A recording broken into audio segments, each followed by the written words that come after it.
देखिए, आज़ादी के 75 सालों के उपलक्ष्य में हम नव भारत का नववर्ष मना रहे हैं। और जब भी भारत की बात होती है तो हमारे जहन में तिरंगे के 3 रंग आते हैं, वो 3 रंग जो हमारी पहचान है।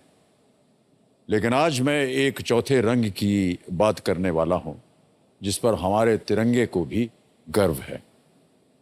ये रंग प्रतीक है आत्मसम्मान का, ये रंग प्रतीक है शिक्षा का, ये रंग प्रतीक है सीखने की इच्छा का, ये रंग प्रतीक है हौसलों की ताकत का, ये रंग प्रतीक है नए भारत का। बहुत बहुत बधाई और शुभकामनाएं।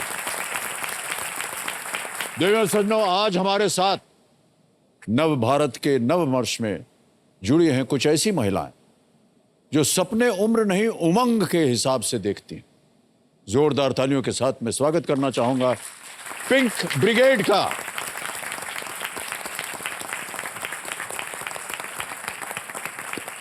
देवेंद्र सज्जनों, ये वो महिलाएं हैं जो बचपन में शिक्षा से वंचित रह गई थी, लेकिन उम्र के इस पड़ाव में इन्होंने शिक्षा प्राप्त करने की ठानी और दुनिया को बता दिया कि ज्ञान जरूरी नहीं, ज्ञान जरूरत है। बहुत बहुत आभार आप सबका और बहुत बहुत स्वागत आपका आज हमारे इस कार्यक्रम में। हाय, कैसे का है? अच्छा है। अच्छा है, बड़े हैं आप? हाँ। अच्छा लग रहा है आपको? ये कौन बनेगा करोड़पति में आए हैं? हम पिक्चर बकता है। पिक्चर बकते हैं आप? हाँ। बागबान में पिक्चर बकता बागबान पिक्चर। बकता ओहो,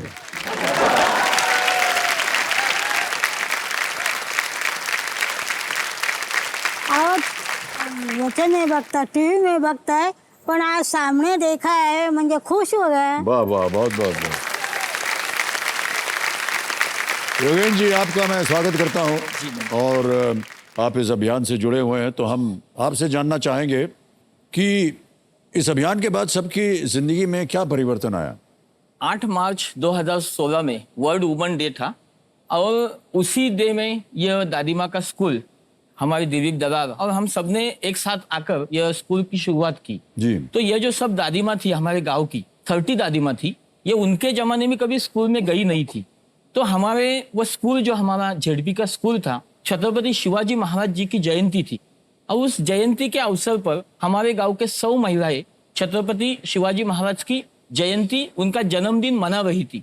तो उसी टाइम ये 30 दादी माँ मेरे पास आई और मुझे बोली कि सर, इतना अच्छा प्रोग्राम चल रहा है, अगर हमें भी लिखना और पढ़ना आता तो हम भी छत्रपति शिवाजी महाराज के चरित्र का पठन करते, लेकिन ये आनंद हमें मिलता नहीं, हमें बहुत इसका दुख है।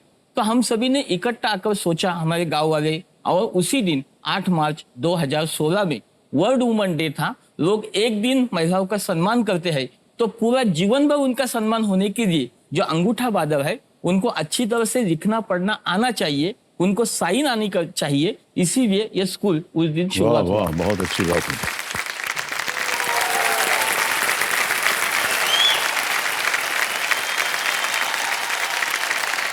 Well played Aishwarya, thank you sir. बहुत बहुत बधाई आपको।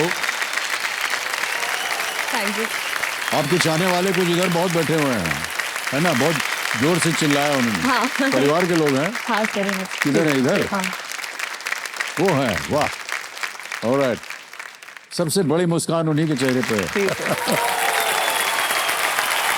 देवियों संजय मेरे सामने हॉट सीट पर बैठी हैं हंसमुख डॉक्टर ऐश्वर्या रूपरेल। बहुत बहुत स्वागत आपका Aishwarya ji. Thank you sir. आपके नाम के आगे डॉक्टर जब लगता है तो हम परेशान हो जाते हैं कि न जाने क्या कर देंगी आप यहाँ पर आकर के। किस चीज की डॉक्टरी कर रही सर हैं? मैं डेंटिस्ट हूँ। डेंटिस्ट हैं आप? हाँ सर। और सब लोग यही बोलते हैं कि डेंटिस्ट से बहुत डर लगता है, तो हमको बहुत बुरा लगता है। बिल्कुल सही कहा आपने, हम बोलने ही जा रहे थे सर। कि हमको भी बहुत डर लगता है। सर आपको डरावनी लग रही हूँ मैं? नहीं, आप डरावनी लग नहीं रही हैं, मतलब वो जो कुर्सी पे बैठा देते हैं ना आप, हाँ सर। और फिर एक ठो औजार आता है, हाँ सर। वो भुनभुनाता हुआ आवाज औजार आता है ऐसे, और उसको आप डाल देते हैं मुंह के अंदर।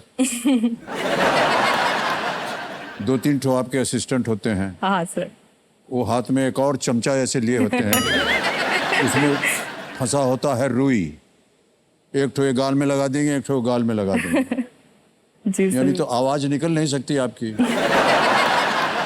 उसके बाद जितना भी चीखना चिल्लाना हो जो आप करते हैं दांत के अंदर, वो हम कर ही नहीं सकते हैं, क्योंकि वो 2 ठो रुई लगा दिया है वहाँ। सर वो आवाज तो ऐसे ही है, बस डरने की कोई बात नहीं होती वो मशीन में। नहीं नहीं, ये आपको कहने का तरीका है, क्योंकि हाँ,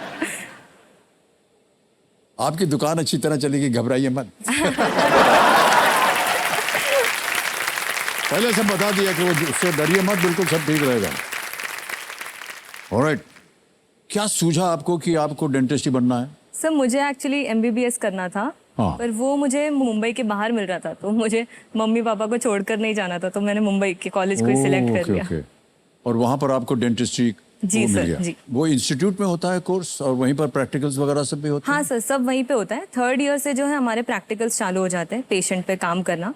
तो तो उनके पास वो लैब्स होते हैं, और वो ये जो कुर्सी है सब बनी होती है वहाँ? जी सर, सब कुछ होता है। सर आप कभी आइए, हम करेंगे आपका ट्रीटमेंट। ले दे करके आपने धंधे की बात करी ली। ऑलराइट, कम ऑन आरव, एकदम हॉट सीट में आ गए आप।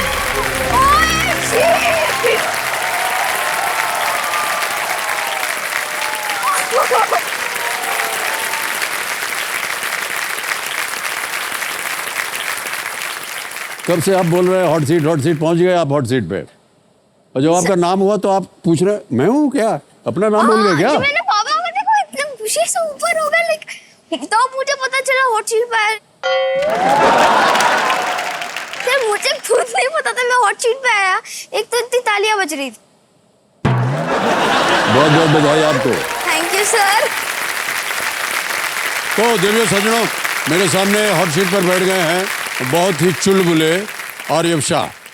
ये 4th स्टैंडर्ड में पढ़ते हैं और अहमदाबाद गुजरात से है।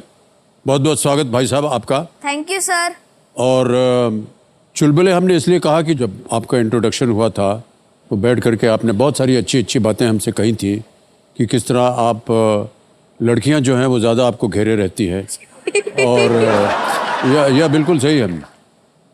और लड़के ज़्यादा नहीं आते हैं। और हमने जब पूछा ऐसा क्यों होता है तो आपने कहा था कि क्योंकि मैं कृष्ण हूँ। आज लड़के जो है ना वो सब एक साइड पर है और लड़कियां दूसरी साइड में, सिवाय एक के, आर्यव। ये बैठे हैं लड़कियों की तरफ। अच्छा आर्यव, ऐसा क्यों है कि आप उधर जा करके बैठ गए? एक्चुअली मेरे रिपोर्ट कार्ड में ये डाला था कि वो मेरे को कान्हा जी करके बुलाते, तो अभी कान्हा जी तो गोवे के बीच में ही तो रहते हैं, इसीलिए ऐसे।